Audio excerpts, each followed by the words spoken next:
No problem. No problem.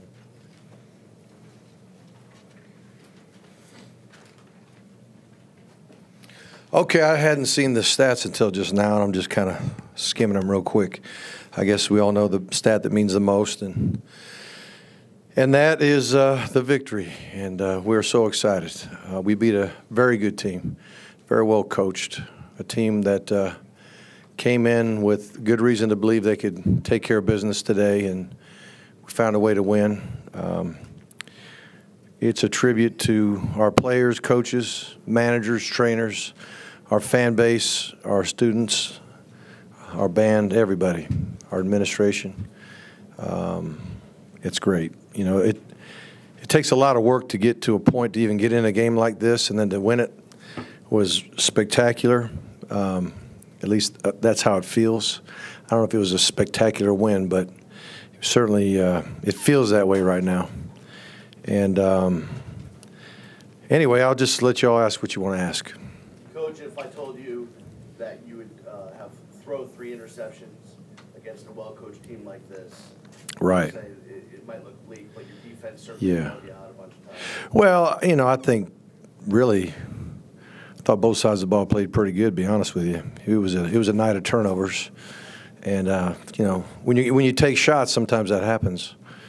And we were going to be aggressive. And, you know, one ball obviously was batted at the line of scrimmage. You can't hardly keep that from happening from time to time. But I quite frankly thought everybody played good. And it started with the offensive and defensive line. I thought the O-line played great. You don't run the ball like that on those guys. Well, I mean, I don't even know what they average, but you don't run the ball like that. Especially running backs don't run the ball like that. And our O-line did a beautiful job. D-line, same thing. You know, I thought it started up front, both sides of the ball. I thought won the battle as far as the big men. And then, you know, we were going to be aggressive the whole game. You know, we weren't going to flinch. We knew we couldn't because if you just get conservative with them, they'll swallow you up. They've got too many guys in the box. And we were going to have to take some shots, and we did. So, you know, I didn't expect it to be a super high percentage game. But I knew we'd get some deep ones if we protected well and put the ball in play, and we did that. So, you know, turnovers you hate. I mean, one deep ball, the guy was probably 6 inches taller than our receiver and made a heck of a play. I mean, the guy's a good player. Sometimes that'll happen. I forgot what the other one was.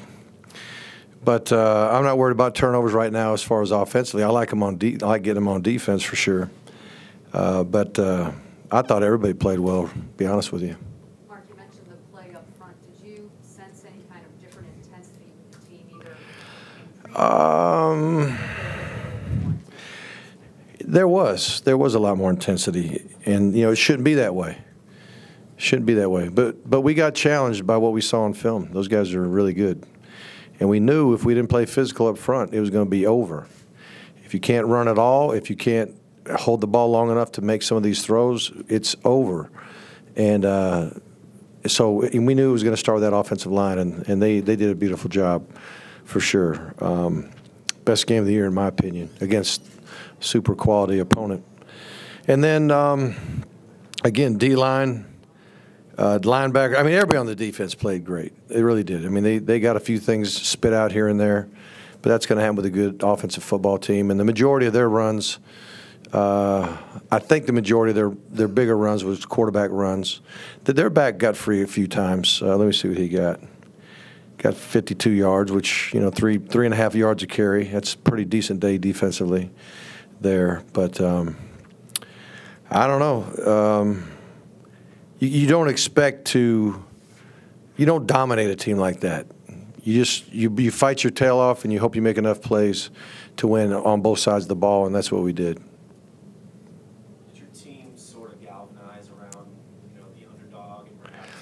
I don't know if that was a big deal for them. We didn't talk about it as coaches. We didn't say, hey, everybody's disrespecting you. I didn't think anybody was disrespecting us. I thought if you just put your non-University of Miami hat on and look at what's happening, I didn't expect to be ranked real high. I didn't care. It didn't matter at this point. It doesn't really matter this Tuesday. You know, I mean, like I said, if we win, we'll move up. I'm sure we'll move up. You know, how far, I don't know, but it doesn't matter because you got another one against one of the better teams in the United States. And so if you win, you move up. If you lose, you move down. That's just where we're at right now. So, you know, I think the system's fine, and we're not getting too carried away with it right now, with the polls anyway. That being said, I mean, you feel like this was the statement game you kind of needed, you know, after a bunch of kind of close. Well, it was a great game. It was a great victory against a great team, and we proved we could do it. And there's no doubt in my mind our fan base helped us get it done. There's no doubt in my mind being here, it helped us get it done. There's no doubt in my mind even the humidity here probably helped us get it done. The home field advantage was truly an advantage, especially if you can make enough plays where you can get people fatigued just a little bit. And it just changes either substitution, it makes them substitute, or it makes people play when they're not, you know, completely, when they're a little bit tired. And I think there was a little bit of that going on tonight. Mark, ABC announced that the game, the Notre Dame game next week is 8 p.m. again. Okay. Prime time, you know. Good. Game day's coming here, too. Okay, well, I heard game day's coming. Game day comes, that means something good's happening at your school. So I hope they enjoy it. I hope we live up to the expectation of that type of a game. But we're about to play a team that is extremely physical, can pound the ball at will, and got a quarterback who can certainly make plays. Defense playing great. They're hot right now, and they'll be a tough team to play for sure. Coach Shaq Quarterman spoke about it more about this team, that there's a refusal to lose. Yeah. Well, Shaq likes to be dramatic, and that's good. I love Shaq, the way he talks, because he loves this place. He understands the tradition, the rich tradition of winning, the rich tradition of unbelievably great players in college and then turning into great pros. And he is the kind of guy that wants to live up to that expectation. And young men dream, you know, and he's a guy that loves to dream big. And he won't back down. He's a guy that I'm glad is on our team. I can tell you that. Excuse me. Dream too?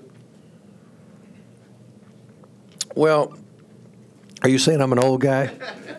I am an old guy. First of all, I'm blessed to be able to do what I do at this place, at my alma mater. It's awesome, and I really appreciate the opportunity I was given. Yeah, I mean, when you take the job, you dream of these moments, you dream of these games, you dream of these types of seasons, and we're having a really good one right now. And who knows how it ends up? I mean, I've been doing it too long to sit there and try to predict what's going to happen next.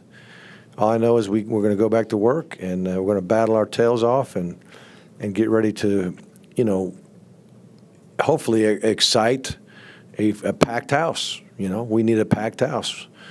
And I believe we'll get it. Mark, I know we've talked so much about Malik, how he just stays even keeled. Yeah. Happens, but to come back out and throwing picks and get this one in the Yeah. You know, how would you describe his night? It was a great night of not flinching, and you know, I'll put in some props for my son John. He really did a good job of just keeping him even keeled and just saying, look, man, we're going to take shots. Some of those things happen. And you can't flinch. You cannot flinch. We believe in you. We trust you. And, you know, you're our guy. So just get used to it. And, you know, I heard some of the things that John was saying over the headphones, and he was saying the right things to Malik to help him know that we're behind him, and he's doing a pretty darn good job against a great defense.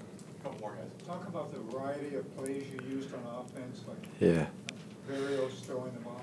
Yeah, we had little barriers. We stole that from North Carolina. They did it against our defense, and it was really a pretty spectacular play, I thought.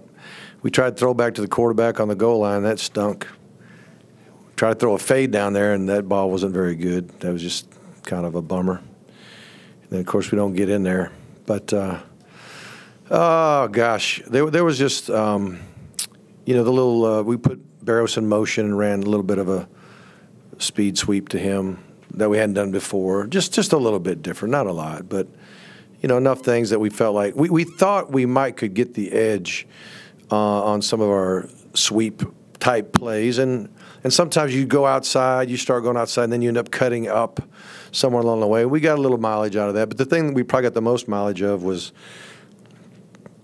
a run where, like the first run, Malik broke out right up the gut. I mean, Coach Searles and Coach Brown did a beautiful job of scheming that thing up. And it was a form of a zone read, but it was kind of a zone read of an inside player instead of an outside player. And it worked well for us. And then I thought the greatest running play of the game was the long touchdown run by Homer. It just was just beautifully blocked. Everybody did what they're supposed to do, exactly the way they're supposed to do it. And we caught a crease, and he hit it, and he took it to the house. And that's hard to do against that defense. We weren't expecting a lot of that. We thought every yard we got with that tailback was going to be just grinding it out, getting 3, getting 4, getting 5, maybe getting 6. But we didn't think we'd split one, but we did. And I'm assuming there's some blocking downfield too, but very, very proud again of the offensive line. Coach, you mentioned the fans and the turnovers. You couldn't look in the stands without seeing a turnover chain T-shirt. Yeah, we should have got the trademark on that. We should have got royalties on that thing. I wish I would have thought of that, but you know what? Sometimes things just catch on like fire. I mean, you can have a turnover chain. If you don't get any turnovers, not very fun. Or if you're losing every game, it's just who cares? That people make fun of it. But it's been good, and I know our players love it. The fans love it, and there's nothing wrong with having a little fun. Thanks, everybody. All right, thank you.